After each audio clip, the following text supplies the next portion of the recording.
Oho, siz kimsiniz işte bura? Hara yedirsiniz deyin aparın. Toya yedirəm. Bu dəqiqə sən toy aparacağım. Möhkəm tut, hansı saraya yedirik?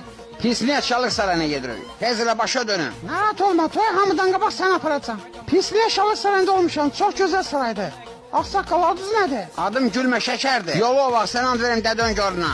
Gülmə Şəkər dayı, sən and verim Dədön görünə möhkəm tut. Qabaqda kəstirmə yol var, sən oradan aparacağım. Ay mama, Allah məni rəhbət eləsin.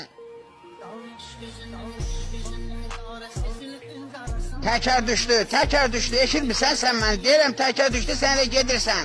Gülmə Şəkər dayı, biraz səbirli ol, rayon az qaldı. Gülmə Şəkər dayı, xiyar satırım istəmişsiniz? Düz xiyarların üstündə oturubsunuz. Siz an verin də özün görünə xiyarları əzməyin. Mən də mənə daldan batan nədir? Vay dədə, dalından çınqı çıxır.